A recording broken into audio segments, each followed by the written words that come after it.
The New Jersey Center for Tourette Syndrome and Associated Disorders, its directors and employees assume no responsibility for the accuracy, completeness, objectivity, or usefulness of the information presented on our site. We do not endorse any recommendation or opinion made by any member or physician, nor do we advocate for any treatment. You are responsible for your own medical decisions. Now, I'm going to turn over the introductions of our speaker to Martha Butterfield, the webinar coordinator of NJCTS. Marty? Kelly, thank you, and good evening, everyone. Welcome. Before I introduce tonight's presenter, I would like to take a moment to say how honored we are at NJCTS to be one of 7 recipients of this year's Dr. Edward J. Ill Excellence in Medicine Award. The award was given to NJCTS in recognition of our establishment of the nation's first Center of Excellence for Tourette Syndrome. These annual awards pay tribute to New Jersey's physicians, healthcare professionals, and community leaders who exemplify outstanding competence, leadership, and dedication to their profession. Now to the introduction of tonight's presenter, Dr. Joelle McGovern. This is Dr. McGovern's second appearance in our Wednesday webinar lineup. She presented originally in October of 2011 on interacting with children about anxiety. All of our webinars, over 60 at last count, are available for free download on our website. You should check them out when you have a chance. Dr. McGovern is a clinical psychotherapist at the Child and Adolescent OCD, TIC, Trick and Anxiety Group in the Department of Psychiatry at the University of Pennsylvania School of Medicine. That's quite a long title. Dr. McGovern received her doctorate in clinical, developmental, and school psychology from Bryn Mawr College. She specializes in working with those affected by anxiety, tics, trichotillomania, and related disorders, in addition to behavioral difficulties and autism spectrum disorders. Dr. McGovern also has worked at Children's Hospital in Philadelphia, helping children cope with chronic illness, trauma, bereavement, and feeding issues. Her clinical and research interests include providing therapy for children and adults with anxiety, OCD, PTSD, tic disorders, trichotillomania, and autism spectrum disorders, as well as investigating treatment effectiveness. Dr. McGovern, welcome. We are pleased to have you back, and without further introduction, I'll turn tonight's presentation over to you. Thank you, Kelly. I wanted to begin by thanking Kelly and Marty for all their hard work on this webinar series. It's an invaluable service that they provide to be able to give this information to anyone who signs in. It's free of charge. It's a great resource. Here at our center, we often refer patients to this page so they can take a look at it and look in the archives and get information on any areas that they might need help with. So thank you, Kelly and Marty, for all the work that you do.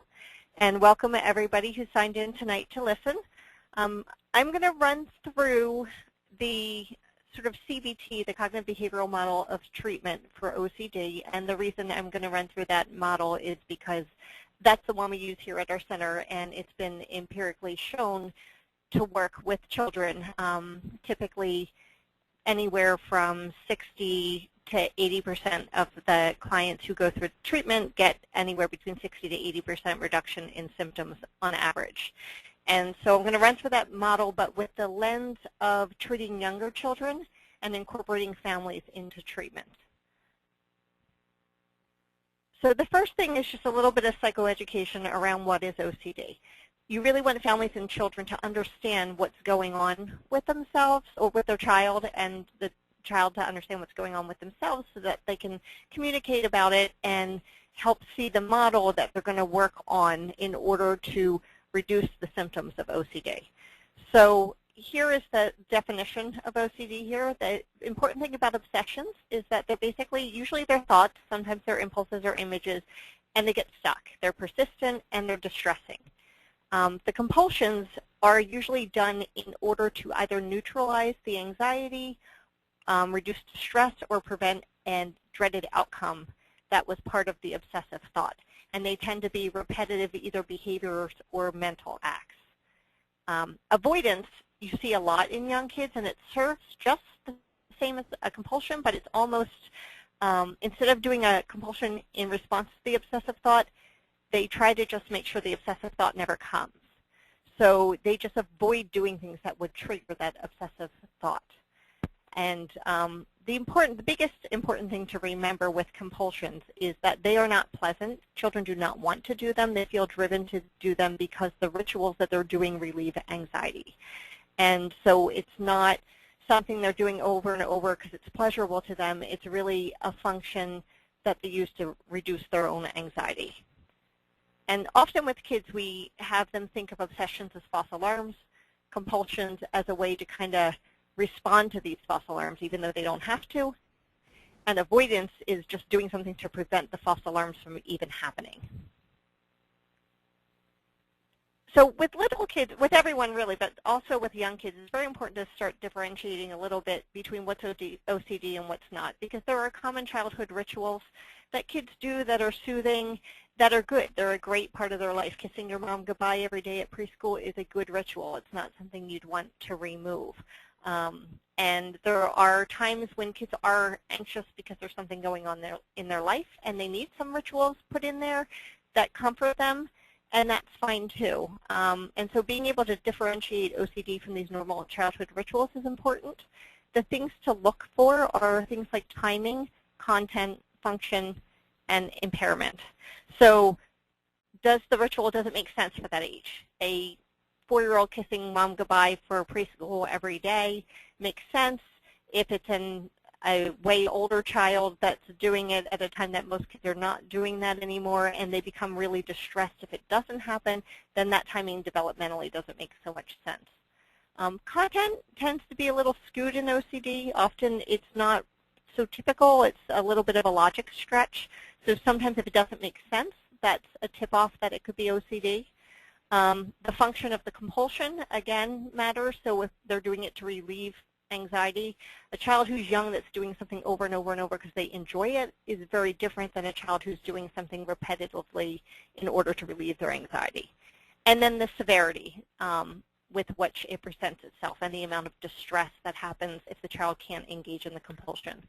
And other disorders, you'll also sometimes see obsessions and compulsions. Or I shouldn't call them obsessions and compulsions. It's more obsessive type behaviors or compulsive type behaviors that you might see. And the biggest thing that differentiates OCD, again, is sort of that the obsessions increase anxiety and the compulsions decrease the anxiety. As the compulsions are not enjoyable, and often they don't make sense. So explaining obsessions and compulsions to young kids is a little tricky sometimes. Sometimes we use the wording trick or truth. So sometimes your brain tells you the truth, and sometimes the thoughts you have are sort of a tricky. And you can normalize that because everybody has those thoughts once in a while that sort of trick them into feeling scared or mad or whatever it is, but it's not actually an accurate thought. You can illustrate that by showing them illusions.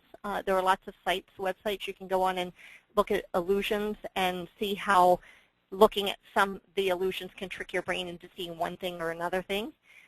You can talk to them about scary movies or scary books or scary commercials they might have seen, and how even though they're not actually in danger when that is on the screen, they feel like they're in danger. So again, it's sort of this trick thought that makes you feel scared when you're actually safe. The computer glitch is, similar to the persistence of the obsessive thought. So it gets stuck. And all kids, most of them know what a computer glitch is, and they understand it being stuck and not being able to move on. Or sometimes I'll use the word laggy. A lot of kids will say their computer is laggy, and this idea that it's kind of not moving fast, it's not moving to the next thing, it's stuck. And one of the ways I really like to explain this idea of how powerful your mind is and how it can make you feel unsafe when you're not unsafe is to have two boxes that I call my what-if boxes. And I'll let the child know that in this box, I'm not sure what's in here, but what if is in here is a piece of candy? It might be a piece of candy. It might taste really good. It might be something you can have. What do you think? Do you want to hold this box? How does that make you feel? Do you want to open the box? And mostly kids will be excited. They'll want to open the box. They want to hold it. They want to see what's in it. And then pulling out a second box and say, well, what if there's something in here like a tarantula? And, you know, I don't know. Maybe it is. Maybe it's not. You know, do you want to hold this box? You know, most kids will tell you no. And how do they feel around the box, and do they even want to be in the room with the box? And a lot of kids will say they're nervous and no, and can they leave the room or whatever it may be. And then you then open the box and show them that neither statement was accurate. You can put whatever you want in the box. The point of it is to show them that you can have a thought that's not real, that's not accurate, but it makes you feel one way or another depending on what that thought is. It can make you feel good or it can make you feel anxious. The compulsion piece, the way we often describe that, is it's sort of like a bully who is always on you to give them something or to do something for them. And every time you do it, they leave you alone for a moment, but then they come back for more the next day. And it just kind of goes on and on and on. Or a younger sibling who may cry and yell because they want something to play with that you're not giving to them, and eventually you give it to them because you're trying to make them stop crying, so it's not uncomfortable anymore, you can get some relief. But then the next time they want what you have, they're going to start yelling and screaming and crying again in the hopes that you will hand it over again to get that relief. And in some ways that's how compulsions operate, is you're responding to the obsessive thought with a compulsion in order to get that relief.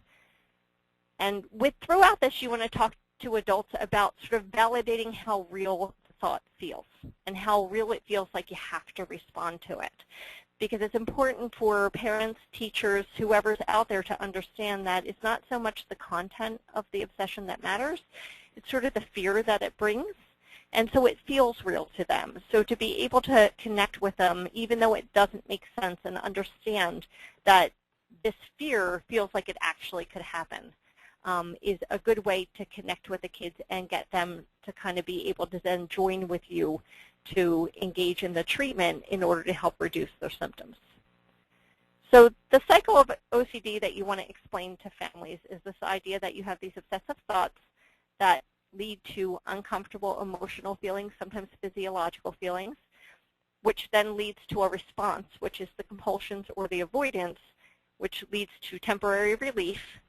But then that temporary relief goes back and through negative reinforcement, sort of increases the intensity and the frequency of those obsessive thoughts.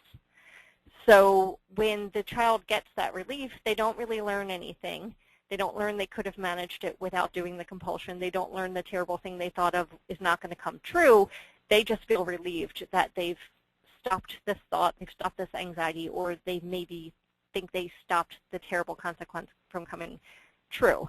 And so this immediate relief they're getting actually maintains the anxiety in the long run, and typically it generalizes out and sort of becomes worse and worse over time. And so that's an important piece of information for families especially to have, and teachers who may be looking to refer a child, is that typically there's this gradual onset of OCD, and you see it growing and growing because there's this reinforcement paradigm that's happening. And so they start getting anxious about more and more things and applying these compulsions to more and more things, and it kind of goes outward from there. So having intervention fairly early, if it is OCD, and you should have somebody who really knows how to diagnose. It's kind of tricky at the younger ages, but that early intervention can be really important. Often we see kids who are older who may not get the intervention when they're younger, and may go through lots and lots of therapy but not quite have the right therapy to help them. And they come in with secondary diagnoses like feeling depressed, or sometimes having suicidal ideation, or having school refusal, or panic attacks, or things that have kind of come about from this untreated OCD. And then the idea behind avoidance, just visually, this is kind of a good pictorial to take a look at, that when you're anxious and then you do a compulsion, so you say you're anxious about a germ and then you wash your hands, your anxiety goes down. But the next time you feel germy, you do the compulsion again, you remember it felt good, you get the relief again. The third time you feel germy, again, you remember that it felt good to wash your hands to get your relief, and you get that relief again. So in this immediate, you're getting that relief from the compulsion, but in the long-term picture, your anxiety is staying high. It's staying around because of these compulsions that you're doing. And so to break the cycle of OCD, it's really about stopping the response to the obsessive thoughts and the uncomfortable feelings. So the thoughts are going to be there. Everybody once in a while has anxious thoughts and what-if thoughts and even nonsensical thoughts sometimes everybody has. And everybody gets anxious when they have these thoughts. So those pieces are going to happen to everybody sometimes. They happen more intensely and more frequently with kids who are diagnosed with OCD. The response, if you can hold back on that response and boss back, so instead of doing the compulsion, just do the thing you're actually afraid of, and don't do the compulsion. Your distress will initially increase in that moment, but over time it will weaken that association between the obsessive thought and the compulsion, because now you're not getting that relief. You're just going to habituate to the anxiety over time. And then over time, long-term wise, you see a decrease in the intensity and frequency of the obsessive thoughts and the anxiety.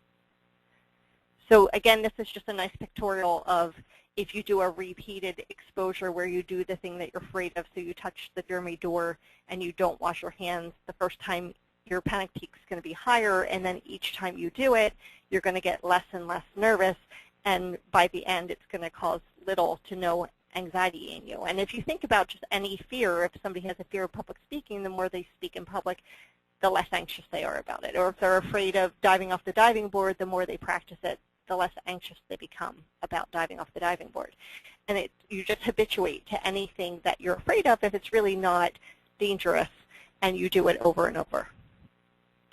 So some creative ways to help young kids understand this model is kind of keeping that big model in mind is to do some role playing, sometimes with puppets, sometimes with people. Doesn't matter how you do it. Someone's keeping score, and as two people are role playing, the third person might be checking off to identify what's an obsessive thought and what's a compulsion and what's a boss back where you're not doing the compulsion. You know, during that time, a lot of times with the role play, I like to have the child be the scorekeeper, and a lot of times I am the patient, I'm the child, and the parent is the parent. And in that way, I can see if the child understands and can identify the different parts of the model and see how it works. And at the same time, I can help the parent with scaffolding, kind of joining with the child and supporting the child and helping boost the child up in approaching their anxiety instead of avoiding it or doing the compulsions. And so that's kind of a nice configuration. You can act it out and pretend play. Often we do that in the office, writing stories, writing songs. There are great movie clips. I have some at the end of this presentation that you can use that show kids facing their fears and overcoming them, and then getting that relief, not from doing the compulsion or running away from it, but just kind of staying in the moment and kind of getting through it. Whiteboards are good. All kids like to write on whiteboards, and some kids do best with nonverbal. There are a lot of kids it's really hard to verbalize what's going on, so drawing pictures of what they're afraid of, or writing the words, or playing a game of charades, or any way you can to get them to let you know what's going on, what kind of scary thoughts they're having, what they feel like they need to do in order to make those scary thoughts and feelings go away. So this is just an example of externalizing and identifying the different components of OCD through storytelling.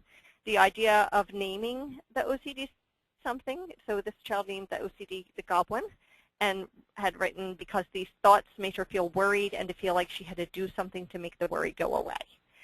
And then during the storytelling, she had revealed that one of her thoughts was worry that some harm would come to her or her family if there was a tornado, and that the compulsion was to repeatedly ask if a tornado was coming to make sure they were safe. And so instead of just flat out asking, tell me your obsessions and compulsions, sometimes doing storytelling like this works very well with the kids. And then data collection. I like doing data collection. It really helps having information about what's going on in the moment, because so many young kids can't articulate outside of the moment what they were thinking 4 days ago. And so this is just a nice little creative sheet that has all the parts. This is a child that had this worry, her leg, she would have growing pains at night, and she would worry that her leg would hurt forever. And so you can see that's her worry thought there, that the leg would hurt forever, and that she listened to her worry thought. If you see over to the right-hand side, there's a scale of how anxious she feels that goes from 1 to 5, and she rated that a 6. So clearly this was a very big anxiety for her. It was off of her scale. And then she was able to identify her rituals. So she said she asked her mom what's going, when's it going to stop 302 times. So I'm pretty sure they didn't count, but it probably felt like 302 times. And the accommodation mom and dad made, what they did to try to kind of make her feel better, was to rub her leg. And so accommodations are sort of things that parents and other people use to help a child manage distress and get through the day. But often they sort of serve as rituals. It's almost like you're doing the ritual for the child. So rubbing her leg gave her relief and made her feel like it would go away as long as mom and dad rubbed her leg. And so it's almost like mom and dad were doing the ritual piece. And then over to the left, you'll see just what did this make her miss out on? And it made her miss out on her sleep. That's important for young kids because often they don't see the big picture. So I kind of like this data collection piece, this motivation piece on the side. What are they missing out on that they want to take back, just to help build that motivation? And so again, this was, exploring OCD through drawing. So it's the same child. I believe in the beginning she had a harder time talking about it, so she just wanted to draw pictures, and this was her laying in the bed with her leg that she was afraid would never stop hurting. So really, that big model is very simple in theory. It's do the thing you're afraid of. The more you do it, the easier it gets. This is a nice quote by my actual supervisor's daughter when she was 6, who was trying to explain to her dad that what he did was really simple, and this is it. And she gave him this quote. And it really is true. It's harder to do in practice, but in theory, as long as you avoid it, it stays. Do the compulsion to get the relief, it stays. If you do the thing you're afraid of and you do it over and over and over, it gets easier. And the anxiety falls away. You don't make it go away. It just falls away on its own. So some differences in young kids that we see that we don't often see in older kids or adults. A lot of younger kids have more emotional regulation issues who are diagnosed with OCD. They have a harder time verbalizing about the OCD, which makes sense developmentally. There may be more opposition or denial around the OCD. So a parent might report something and a child will say, I don't do that, or there's lots of sort of anger around admitting that this is happening. Usually they know it doesn't make sense, but they can't wrap their head completely around it. So often younger kids feel a little embarrassed because they're not sure what to make of it. They know it's not what their friends do. Insight is often lower. Sometimes they can't give you specific consequences. Sometimes there are none. It just feels icky, or it's disgusting, or they feel dirty, and that's it. And so that's okay. You can still use that. It's just good to know where their worry ends. Sensory-wise, what you see is a lot of more sensory-based OCD symptoms in younger children. I don't see it as much in older children, but lots of kids with OCD, you also see certain things not feeling right. It's mostly tactile sensitivity on their body. So clothing and socks and things like that, you see more sensory components. The accommodation, as I spoke of before, which is, a parent or an adult or somebody helping the child in order to make it more bearable for the child and to help them function, but at the same time, overall, it tends to maintain the symptoms. So that's something in therapy you have to work to kind of flip around, and it's kind of a little tricky to do that. A lot of times I like to tell parents, because then immediately when you talk about this, parents start to feel guilty that they've been doing this accommodation and they feel like it's their fault for making the OCD worse. And, we like to tell the parents, look, you've been spending your life trying to help your child not be distressed, like not to feel okay, to help them cope, and that's okay. Like that's a thing that you want to do. That is good parenting. If your child did not have clinical level anxiety OCD, that would be just fine. It's just when it flips over into clinical OCD, those things that are good parenting as far as helping your child decrease their distress or avoid something just because it's not worth it, because it's too stressful, we'll try again next year. When it flips into the clinical side, that actually functions to relieve the anxiety in the way that overall maintains it. So it's just a matter of kind of flipping your thinking around about how to help your child and how to support your child, and how sometimes always with OCD, going through it is better than going around it. So one important thing for kids is to think about motivation. Little kids don't have the bigger picture often, again, because people are accommodating and they're functioning okay. They don't get the feeling and the feedback that older kids do. So their friendships are usually okay. Their school is usually okay. There might be conflict. That might be a big thing. But for the most part, people are kind of walking around them and helping them. And it's harder for the rest of the people, I think, sometimes more than it is for the child with OCD when they're really young. But reading a story like the Zacks, and the north-going Zacks and the south-going Zacks that met, and neither of them would take a step to the left or right. So, you know, they had it set in their mind, this is how it had to be. Neither of them would move one way or another, and the whole world kind of just built up around them, and they missed this great big world. And helping kids think about, what is your OCD doing that's making you miss this great big world? Are you, needing to wear only one set of clothing because it's the only set that feels right, but you really wish you could wear your cool jeans or that shirt that has the little lace on the cuff? Are you taking so much time to get ready in the morning because you're checking and rechecking stuff that a lot of days you're missing the bus? And you're spending an hour checking when you'd rather have an hour to play. And so things like that, just helping them think about what the OCD is taking away in a child-friendly way. It's always good to tap an interest. It can be, a media kind of interest, just a story they like, or it can be something in their life that you can draw a metaphor for. And so in this case, a lot of the little kids with OCD, especially the boys, enjoy the Spider-Man metaphor of the black alien symbiote suit that drops on Spider-Man and kind of grows over him. And as it's growing, he feels very powerful, and he gets kind of cocky and really powerful, and it feels good for a while. But then he realizes that he's not really in control. Really, the suit is in control, and it's making him do things he really doesn't want to really want to do. So he has to go to the bell tower and rip off the suit to get away from the power that the suit has over him. So a lot of the little kids that we work with like to kind of even take pictures of themselves as Spider-Man and write stories about them ripping off the suit and how they're going to do it. There's a little boy I'm working with currently that loves Angry Birds, so we drew sort of the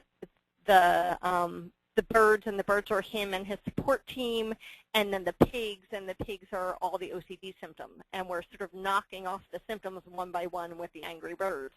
And so whatever they like to do or they're interested in, you can kind of lay over that metaphor onto the model for them. And that's helpful. It helps keep them interested and wanting to be in the program and do the treatment. So the other really important thing with young kids is building alliances amongst the support team. So many times, because the OCD can be very disruptive, it can be disruptive in the classroom, it can be disruptive in a family, it's very time-consuming. What happens is there are the two parts on the top here show the kind of not helpful patterns that we often see here. So that when the children come in, the children are sort of tied to their OCD and their avoidance. Like, they're listening to it, and whatever OCD says to do, they're doing it because it's relieving their anxiety immediately, and that feels good when they get that immediate relief. And then the family or the school, it doesn't always make sense to them. So a lot of times the kids will hear, well, just stop doing that. Why do you have to do that? If that doesn't make sense, you should be able to just stop. And the more they hear that, the more kids sort of cling to, like, well, no, I can't because it makes me feel anxious. I have to do it. The second model there has the child and the family sort of together with the OCD and the anxiety. So this might be a family who is doing a lot of accommodation and really trying their best to help their child not feel distressed, but in the long run is sort of joining together with OCD and the child kind of maintain the symptoms in using that accommodation. And then often the school will respond with frustration, and sometimes there's some judgment around parenting. Sometimes there's not. It kind of depends on the school and the knowledge behind it. Either way, no one really is doing anything maliciously. A lot of times people just don't have the experience with OCD. They may not have seen or worked with a kid with OCD before. It's terribly hard for parents to figure out what to do without treatment. And if you have a child that's decompensating in front of you, it's hard not to accommodate. If you don't have any support, what are you going to do? You can either let your child, scream for 3 hours, or you can do something to make them feel better. So this third model down the bottom is what we want. We want the child to kind of look at the anxiety, the OCD, the avoidance, the compulsions as being on the outside, and that's what we're going to work on. And the support team is the child, the family, the school, whoever's in that child's life that can work together on those pieces and join together as a team. So this is just a nice pictorial by a child. Now this child was a little older, he was 8. But the idea is he named this anxiety the foodinator because he had some anxiety about needing to be completely very healthy and not eating anything unhealthy at all, in which case he really limited his diet. And then on top, he had to move all the time. He felt like he always had to move, so he would stand in the waiting room, or he would hold himself up on his desk during the day. So he was able to identify like all the negative things that come with listening to the foodinator.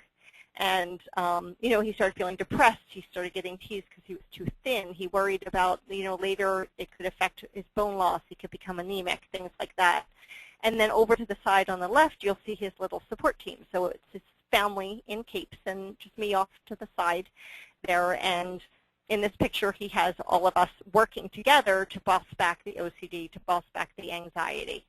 And this is a really nice model to start with for kids because it really helps them see it as this joined effort of, okay, we're going to, this thing that has a hold over you, that kind of has control over you, we're going to help you get control over it. We're going to help you manage it so that it becomes small and it doesn't bother you the way it's bothering you now. So one way to represent the content of the OCD is to do it by islands because there are sort of different content areas that are common. So this is a little girl. One of her content areas, if you see over to the left, it says hurt. She had lots of fears of harm. So she's the one with the fear of the harm of the tornadoes, but she also worried about stray cats. Like there was lots of things that whatever popped up, she thought harm was going to come. And then she had a lot of sort of not just right stuff, which you'll see a lot in the younger kids. A lot of times they can't tell you why it makes them anxious. It's just not right. So she had the sensory piece, the one up the top that says doesn't feel right. That was more sensory. And then down the bottom was it didn't look the same. It wasn't what she expected it to be, so it was not just right.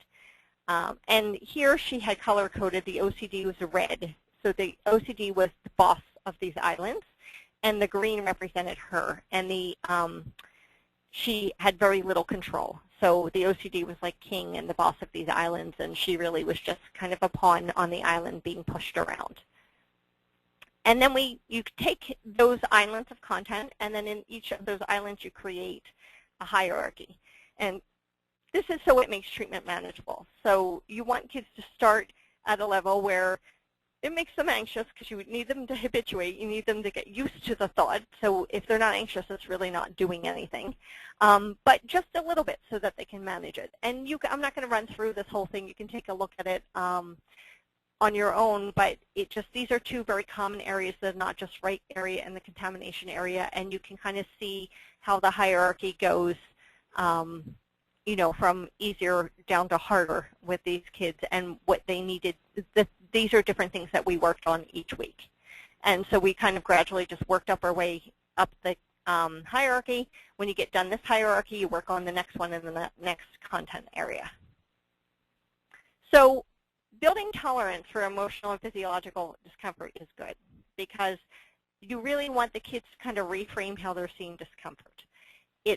You want them to see the discomfort as, oh, like they're actually getting better. It's actually doing something. The reason they're uncomfortable is because they're working hard. And a lot of kids who participate in different activities can get that if they practice music or if they're on a sporting team or whatever it is that they put effort into.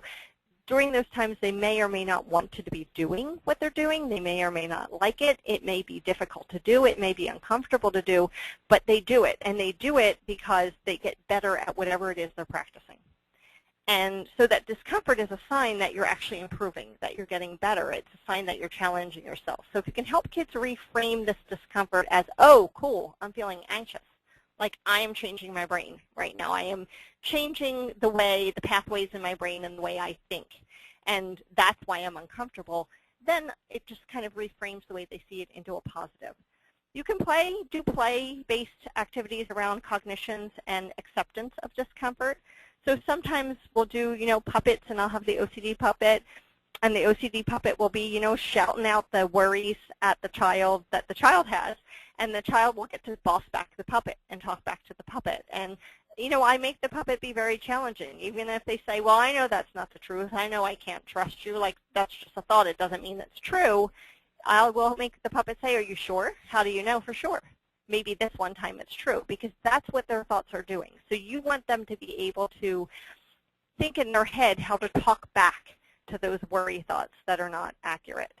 The idea of accepting discomfort and doing play around that, some fun things to do are having a child doing things that they love. They can write on slips of paper like their worry thoughts, their obsessive thoughts, and they might do an activity that they love, and while they're doing it, you're literally balling up the paper and kind of just throwing at them. And it's annoying to them because this paper comes flying at them, and their job is to not at all pay attention to it. They're not going to try to block it. They're not going to try to anticipate it. They're just going to let it hit them and bounce off of them. And so this idea that you don't have to pay attention to these thoughts can be shown to them in this experiential manner. You can also teach them habituation by doing things like putting a piece of paper in your shoe that feels uncomfortable at first, but typically by 5-10 minutes into the session, they don't even notice the paper anymore. So you can show them how they got used to it through this more playful interaction with them. A lot of times, some kids need some diaphragmatic breathing to stay in the, to approach anything that's anxious, and it kind of just helps them stay with it and not do the compulsion. And some kids, distraction is helpful. Now, I put that on the hierarchy because it's hard to habituate to something if you're distracted. You kind of have to go into it to get to the habituation piece to get used to it. So if you're distracted, when you do pay attention to it, your anxiety spikes again. So a lot of times I'll put distraction in as part of the hierarchy with the idea that we'll fade the distraction as we go up the hierarchy. So one thing to think about when working with little kids, or a bunch of things actually, is the idea that you have to be more supportive and directive with them than you might have to be with the older kids. Remember, this is all fueled by avoidance, and they don't want to feel anxious. So many kids try to kind of get around doing the thing that makes them anxious. So sometimes being a little directive about what to do and how to do it is very helpful, because otherwise they're going to keep going around it because it's uncomfortable to them. Emphasis sometimes is more on behavior than cognitions, because a lot of times the cognitions are not, they don't have much insight into them anyway, and you're really just, it's changing of the response that matters the most. Setting more goals, external rewards can be very important. A lot of times, the little kids are not so internally motivated to work on this. Who wants to do a thing that makes them scared, especially if you're 5? And so having an external reward system is helpful. And you're pairing something positive lower on the hierarchy. Sometimes that works too. So instead of doing a reward, you're actually doing something positive at the same time that you're doing the feared thing. Eventually, you want to be able to do the feared thing without that positive. Again, I think of that as a hierarchy. And just making sure you're talking to them in a way that they can understand what you're saying. And this slide is especially important for teachers or for parents. So a lot of times, it's really nice when you get a really nice collaborative team going across parent, teacher, and clinician. So if you all have a hierarchy and everybody knows what they're working on and everybody knows how they're working on it and knows the language, and you can kind of go across settings, because a lot of times with younger kids it might be perfectionism and letters not looking just right and lots of erasing and rewriting, and that manifests itself in school. So if you kind of get everybody on board and work collaboratively, that is very, very helpful to do. Exposure should always be voluntary. There should be no forced exposures. It's child will not be able to trust you. They will not be able to trust the process if you surprise them. If you're on a 3 on the hierarchy, you don't want to pull out a 9 just to see if they can do it without getting their permission to try it. Now, if they want to try it, that's fine. But it's really important that they're kind of driving that bus. And that they're getting the idea that it's about managing, not avoiding anxiety. So parents also have a hard time tolerating their own child's distress, which makes sense, right? From a biological standpoint, you want that in order for them to be able to protect their kids. But parents, you want them to flip their mind around too a little bit and say, okay, I don't want to have them avoid in order to get that relief. I want to have them figure out how to manage the anxiety that is thrown at them at this moment and kind of walk through it. You always want to use a hierarchy, and you always want to build on accomplishments. If there is a failure, and all that means, I don't use that word with kids, but if there's an exposure that doesn't work, it doesn't go as planned, the child does the compulsion anyway, typically what I say is, wow, that was really hard. It was harder than we thought it would be. And usually I take the blame. I say, oh, I totally messed up. I didn't even see that coming. Let's figure out how we can make it easier, or let's figure out how it was so hard, so that it actually just becomes a way to weave it back into the hierarchy, and the kids feel okay about it. You don't want them to feel badly about if they happen to do a compulsion because the anxiety was too high for them. So some creative exposure ideas. I'm not going to spend a lot of time on this. Again, you can kind of read through this, but just ideas of things to make it fun.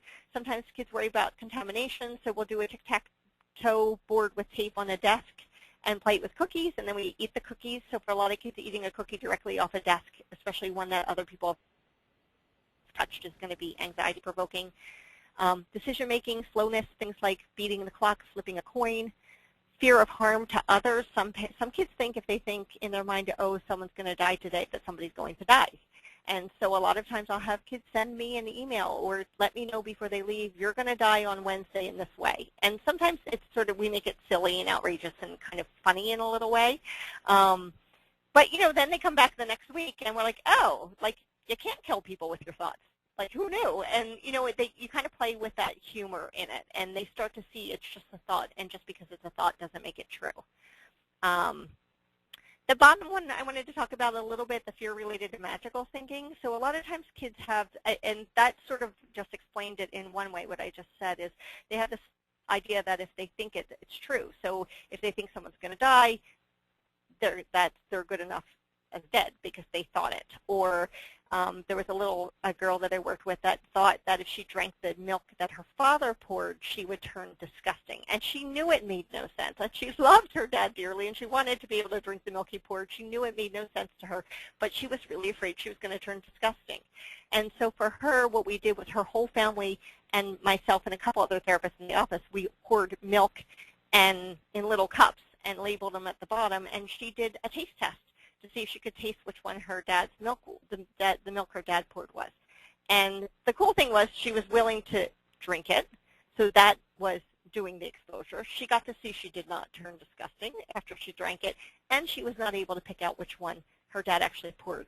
Because when her dad did pour milk and she drank it, she would gag and things like that. And I kept telling her that was just sort of her mind playing tricks on her and making her think it tasted disgusting.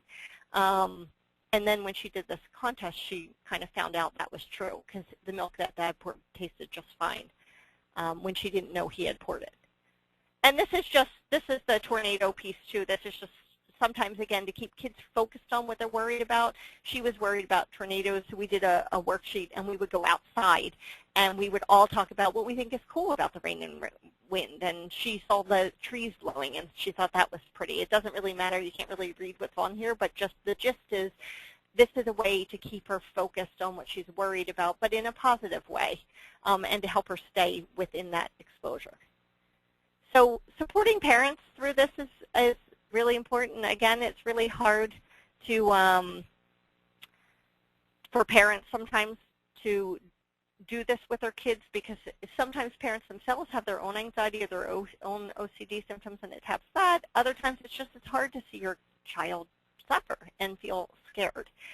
So the most important thing is to join and nudge. And again, this can go for teachers as well. So the very first step should always be like an empathy connection. This is really hard for you. What is this on your scale? Oh, it's a 10? This is like terribly hard. I can't imagine how scared you're feeling right now. So that they really get that it's hard for them.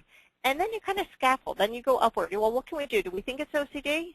Oh, we do. Yeah, because it doesn't really make sense. I think it's OCD too. How could we boss it back? How can I help you boss it back? And you kind of work to kind of pull them up and do the next step. It's helpful for parents to, again, keep their eyes on success and to build motivation through interest. It's helpful for parents, again, to see the larger pictures, just like helping kids see the larger picture. So it's hard to let your kid do something that's distressing for them, but in the long run, it will decrease their overall anxiety and their overall OCD symptoms. So again, just keeping parents in tune with that overall piece. And the idea of remembering how it feels to be afraid. Everyone's been afraid of something. Everyone's been frozen with fear at one point.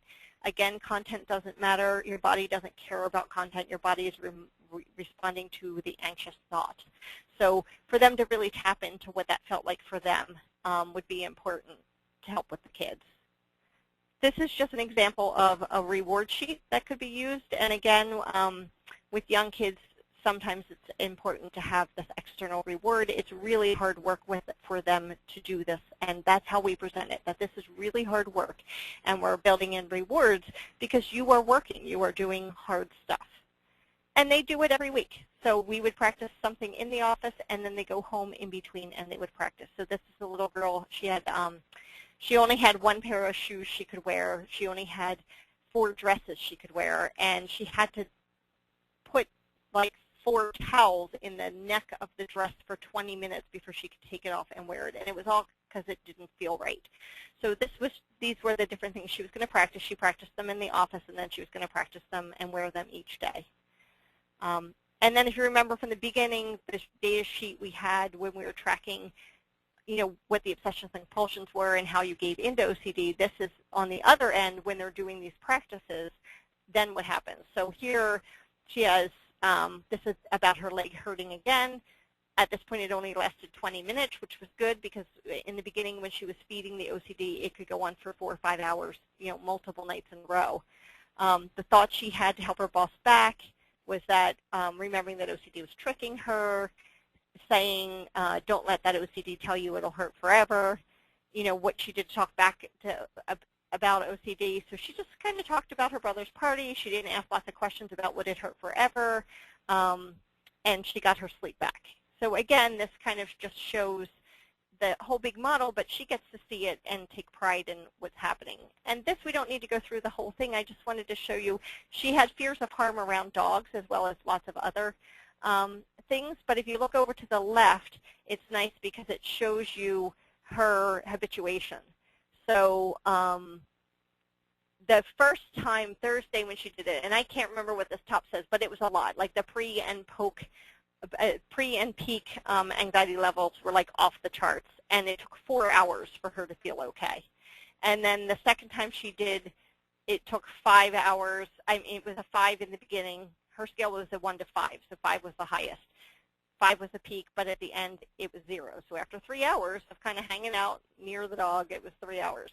And then you can see it kind of going down and the time going down. The next day, it took 10 minutes to get to a 0. The next day, it took 3 minutes to get to a 0. And then the next days, it was all 0. And they ended up buying a dog after this. So it just kind of shows you another example. Again, the storytelling, weaving the success in the storytelling and weaving in, the concepts. So this was actually something she did. She said, no way, I don't want to miss the fun outside. I did the opposite of what the goblin thought told me. The goblin got so weak it shrunk. I could go to the beach again. So we kind of worked into the story what she was doing in real life and all the concepts that she kind of learned about how to manage the OCD. And again, at the end, you can do an island page. So, if you remember, she was green, OCD was red, and now you can see she was the queen of her islands. And OCD just had little kind of pieces here and there. There's a new island on there we didn't talk about, Mommy Love, because OCD does kind of change content here and there. So sometimes when you're working on it, new things pop up, and that's fine. You just make a new island, you make a new hierarchy, and you approach that as well. But the kids like seeing, a lot of times week to week, we'll do the islands, and they like to see that change. Planning for lapses and recovery, you know, we tell the kids we can't, it's neurobiological. It's not like I can cure it. It's not like I can take it away forever, but we can teach you to manage it. But plan for the idea that sometimes it may sneak back up on you. On times during stress or transitions, it may happen. And it's not a big deal. You just have to manage it again. And we compare it a lot to diabetes. There are times that, you know, people are managing their blood sugar levels with exercise and food. And there are other times it sort of gets out of whack a little bit, and they have to kind of regroup and figure out what to do and pick themselves back up and get back into a good pattern again. And then at the very end of treatment, I always love to help the kids kind of make it their own. So this, you know, this little girl, we used her a lot as an example throughout. But what we did is her mom took a picture of her looking quite proud. And you can't see her face, but it's an adorable picture of her looking proud. And everything she bossed back, her mom would cut out like little strips of paper and write down what she bossed back and tape it onto the picture. And so those are all the things that she was able to take back from OCD, that she was able to stop doing that were taking up her time. And again, this is, you know, her at the beginning when she drew OCD, she made it be this kind of giant, this was her picture of externalizing the OCD. It was this giant thing that kind of took over her whole entire life, and it was smiling because the OCD was in control. And you can see at the end, she put a little dot inside the OCD, and she just wrote OCD, I'm in the O. And at the end of the treatment, that was how small her OCD felt to her. She could wear any clothing, she could go outside in the wind, she could go to the beach, she could do all these things. She could take gym again because she couldn't take it because she couldn't wear sneakers, and she felt like she got all of that back. So that's it for the presentation. If you want information on our center, this is information here on what we treat and ways to contact us. I also did want to make sure to take time again to thank especially Marty and Kelly, as well as the organization of New Jersey Center for Tourette Syndrome and Associated Disorders, because this series is wonderful, as well as all the other work that they do and their website. It's just an invaluable resource. Down the end, just so you know, if you keep going, I'm going to stop because it's time, but there's a whole bunch of resources listed. So if you're not in the Philadelphia area, there are some other resources. There are links to pages you can get on if you need to find a therapist or if you want to find more information. There's a whole bunch of things under here that you can look through on your slides to get that information. And that's it. Thank you very much. And thank you for those kind words. They were very much appreciated. Absolutely. We enjoy having you. Okay. So I'm going to launch into something that was, I had a little bit of an exchange with a mom that had to do with some significant OCD. And so her initial question was how you might break the cycle for a 9-year-old child that counts everything for just this just right feeling. So as it turns out, he counts in his head, and he counts everything all the time. But so for example, he might be counting steps, and if he ends up on the wrong foot or the wrong number, then I guess he has to start counting again. And if there's the teacher taps on the board and makes a noise, he will mimic the noise until he gets it counted to the number that he's happy with. It's beginning to affect him academically, and I wondered if you could comment on that based on what I've told you. Sure. I think one of the most important pieces with sort of these mental compulsions that kids are doing in their head is for them to really feel part of of a team that's working together, because if you can't see it, sometimes it's hard to know whether they're doing the rituals or not. And you really want them to trust. You want them to understand the model. You want them that buy-in for any children, but the children with the mental compulsions, it's really important to get that buy-in from them. You want to find that motivation. You want to figure out what it's taking away from him. You want to find why he wants to put himself in a position that's going to make him anxious in order to get back whatever it is, his schoolwork or his ability to pay attention or whatever it is he wants to get back. Once he's on board, then you create ways, really what I tell kids is just do the opposite of what OCD tells you. So if OCD tells you you have to take 7 steps, take 8 or 6 or odd or even, depending on what the right or wrong one is in that obsessive thought. You know, if you hear a noise and you feel like you have to mimic it until it's just right, you mimic it once and make it not just right, and then stop. So you really want to kind of do the opposite, and then doing those practices really works, because doing it in real life when you're by yourself in the classroom is really hard. But in the therapy room, we always do the practices here first, and we can kind of iron out what's going on. Sometimes kids do replacement compulsions, and we can figure out what that is. We create a plan for the week, and then the child does the work. We try to have people track. I know it's hard to track, but tracking really makes a difference. The kids can see the anxiety go down both within and across the week, within the exposures and across the week. And again, really it's that buy-in and that having that child kind of own it and saying, okay, you know what, I'm going to make myself uncomfortable on purpose in the moment, because I know in the long run this will stop that obsessive thought that I have to count until it's just right. Getting buy-in, would you say at 9 this child would be old enough to provide that kind of buy-in? Oh yeah, no, I've done it with kids as young as 4 and gotten the buy-in.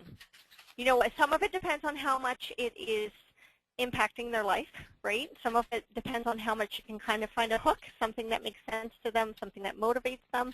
You know, for some kids, that's when you totally drop into, if you can't completely get the buy-in, you drop into rewards.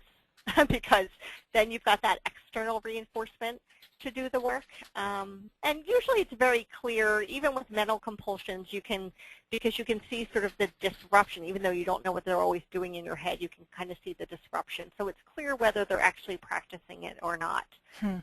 But absolutely, even very young kids, it takes some work, more for some kids than others, but you can definitely get that buy-in.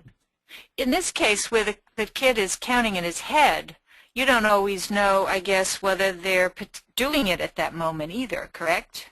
Correct. But you can usually tell, again, by the disruption to activity. Yeah. So, but that's where, again, that trust and that buy-in is important. You know, the more kids are sort of punished for the OCD, the less likely they're going to tell you that they're doing it. Or if they do have obvious external compulsions, and they get punished for them, a lot of times then they turn them mental, internal, and you don't know it. So it's really sort of this trust building of a team to kind of work together, that you want to build that foundation so that that doesn't happen, so it doesn't go underground where you can't see it. Okay. All right. Thank you. Have a question about OCD in children aged 3 to 11. 3 to 7.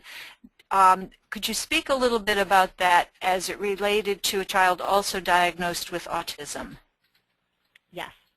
So this is interesting, because I do a lot of work in the autism community as well, and in fact I worked with autism way before OCD.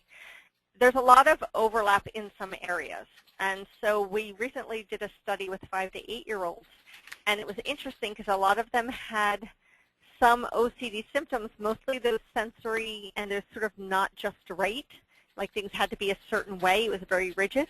They had those symptoms that overlap a lot when you would look at kids within the autism community. They've got a lot of it has to be a certain way, and there's a lot of sensory components. The difference, though, and the distinction was that the kids with OCD also had other obsessions and compulsions. It wasn't just those areas, and they socially were fine. Language fine, social was fine, everything was fine. So you can kind of tease it out that way a little bit. That being said, there are definitely kids that have comorbid anxiety or OCD and autism. It's a little trickier to tease out when they're younger, especially if the speech and language component is not well developed, because it's hard to really know what's motivating and what's behind things. You can still use these techniques to decrease anxiety. You know, within a child who has comorbid OCD-like symptoms and autism, you can certainly do behavioral programs to help decrease their anxiety through exposure. You just need to do it slower. It needs to be more behavioral. It needs to be broken down. You really need to help work on finding ways to help them find control within it somehow. Okay, and there's a... pick your battles. Sorry, I thought you were finished. No, there was basically a second part to that question having to do with exactly that, language issues. So how you manage this child, this 3 to 7 diagnosed with autism, who has significant language issues. Right. So again, you just drop into behavioral, and with some of it depends on what the receptive versus the expressive language is. There's lots of details there, but I've done work with kids with autism who were 3. Language level, at least on paper, was 9 months, although probably receptive was higher. You just couldn't tell it since the expressive language wasn't there. Who had lots of anxiety to things like babies crying, for instance. And we would do like a positive pairing. His mom took little videos of his baby sister, crying, just little snippets, 10 seconds at a time, until we had a whole bunch together. And then we just did positive pairing. We would do something fun, or he'd have like mini M&Ms or something fun, something he liked to do, while looking at the video with the sound off. And then we did the hierarchy from there. We kind of went up to the sound really quiet, and then the sound louder, and then the sound not predictable, and then his sister in the room, and we kind of went up from there. But it was kind of very behavioral, and it was a lot of positive pairing, but eventually he became able to tolerate children crying, which they were barely going out of the house before the sister was born, and then when she was born, it was kind of totally decompensated because they couldn't get rid of the crying. It was in their house. But he ended up doing really well with it. Okay, thank you for going in depth on that. I appreciate it. Have a question about medication, and I'm not sure if I'm pronouncing the name of this medication correctly, but the question is, what studies have been done regarding long-term use of, and I think it's inositol, inositol. So I'm not sure of the pronunciation. Anyway, the use of this medication for alternative treatment to OCD in kids. Right. And I have heard some about that anecdotally, but I do not, there are definitely no sort of controlled trials that I know of that looks at it, and unfortunately I don't have a lot of knowledge in that area.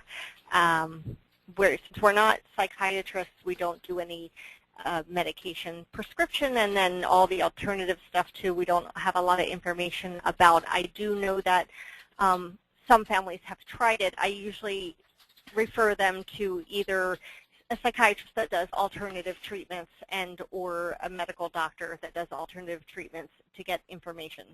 Okay. All right, thanks. There's a question that comes up here in the office too about parenting when the two parents or even extended family have different approaches on how they're going to deal with their child's OCD. So one parent might be, overly accommodating, or at least the other parent thinks that parent is overly accommodating, and then the other is more of a tough love. And the same idea extends again if grandparents are doing child care or anything like that. Could you address that, because I think it's a really important issue in families? Sure. Yeah, I mean, it's a little tougher when you go the next generation up, because there's each generation gets a little bit more knowledgeable about different mental health disorders and the neurobiology involved. But as far as the immediate family goes, the best thing we can do, if possible, is to have the whole family included in treatment. So when we did our study for the 5 to 8-year-olds, we had both mom and dad present for every session, as much as possible. And if we couldn't, we asked for one primary person so that it was always a consistent person, and that way we knew, that person would have all the information and they could share it with the other person.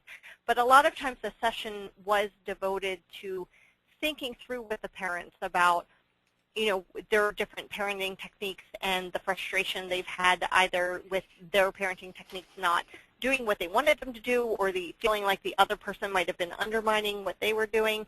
And a lot of it is just kind of laying it out on the table, and typically it's coming to the middle. I mean, there's a good piece on each. So, typically a lot of times we do see the pattern that the mothers tend to accommodate more, mainly because a lot of times the mothers around the children more, they have to kind of make the day move, and that it's really hard. They really understand that their child's really suffering, and it's really hard to see them suffer.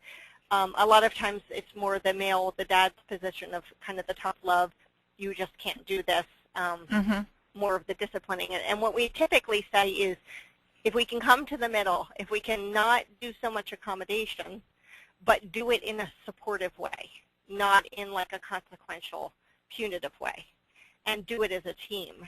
And so both pieces have merit in that the accommodation piece really taps into the empathy and the connection, and the kind of tough love piece taps into not feeding the OCD. And if you can kind of put them together in the middle, that's what we try to do, is to get parents to kind of come together in a uniform way and to use the best of both aspects. But getting them on board on the same page, I think, is really important. It is. Oh, absolutely, because it doesn't, and that's why we try to get both family members in.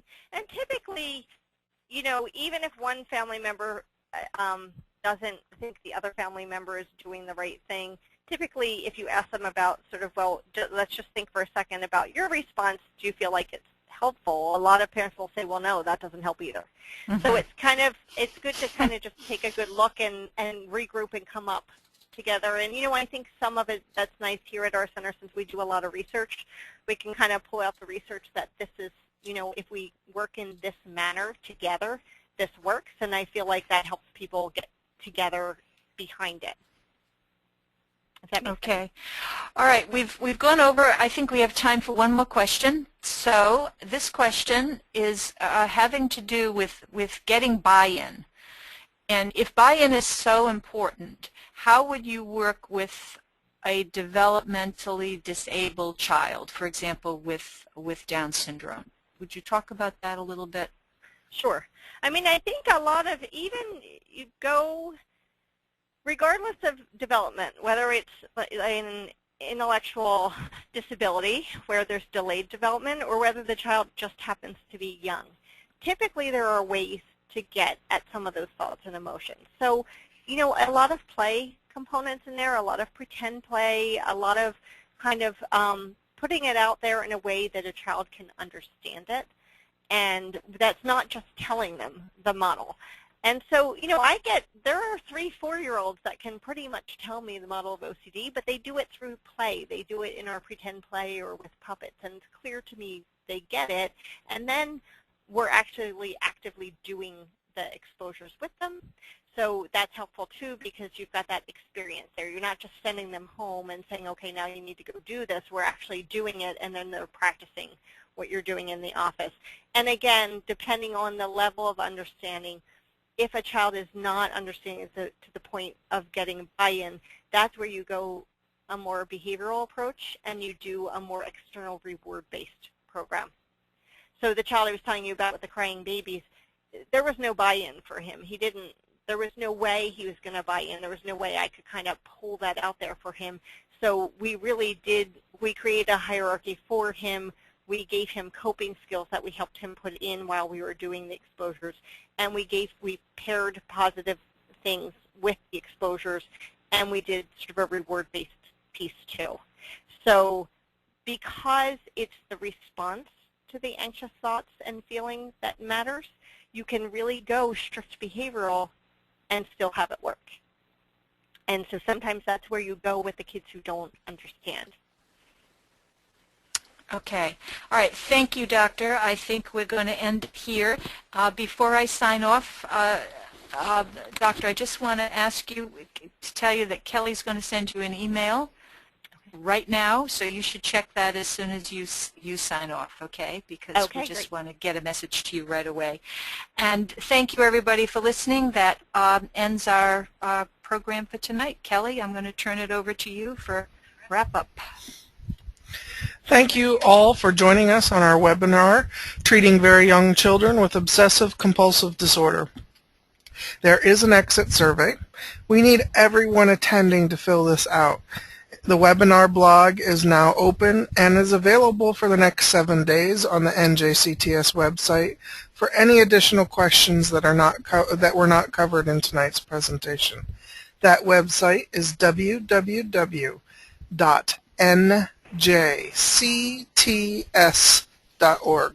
Also, an archived recording of tonight's webinar will be posted to that website. Our next presentation on sports-related brain injury will be presented by Dr. Mark Mintz and is scheduled for July 9th, 2014. This ends tonight's webinar. Thank you, Dr. McGovern, for your presentation, and thank you everyone for attending.